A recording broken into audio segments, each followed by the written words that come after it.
আজকে খুব সহজ উপায়ে বানাবো বাসন্তী পোলাও। বাঙালির যে কোনো অনুষ্ঠানে বাসন্তী পোলাও অনেক বড় ভূমিকা পালন করে। তো বানিয়ে নিই বাসন্তী পোলাও।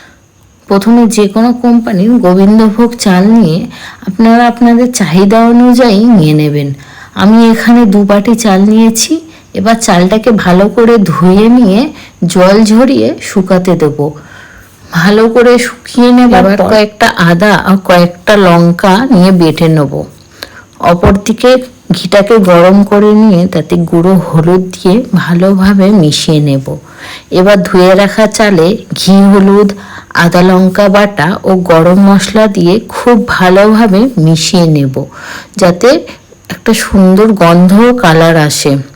এবার কড়াতে সামান্য তেল ও ঘি দিয়ে গোটা গরম মশলা দিয়ে নেড়ে নেব।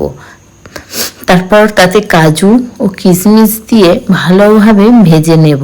ভেজে নেবার পর মশলা মাখা চালটাকে 5-7 মিনিট একদম লো ফ্লেমে ভেজে নেব। এবার যে পাত্রে চাল মেপেছি ওই পাত্রে দ্বিগুণ পরিমাণ জল দেব। মানে 2 বাটি চাল নিয়েছি, মানে 4 বাটি জল দেব।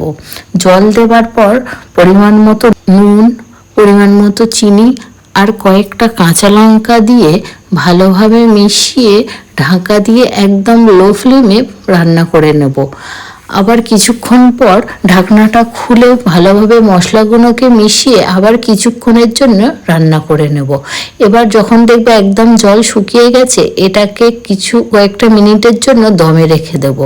এবারে একদম রেডি ঝরঝরে বাসন্তী পোলাও। সুন্দরভাবে পরিবেশনের জন্য একটি পাত্রে কিছুটা লঙ্কা, কাজু ও কিশমিশ দিয়ে তার উপরে পোলাওটা দিয়ে ভালোভাবে চেপে একটি বাটির আকারে শেপ করে নিয়ে সেটিকে একটি পাত্রে ভালোভাবে ঢেলে নেব। ঢেলে নিলেই আপনাদের পছন্দের তরকারির সঙ্গে এটিকে উপভোগ করুন।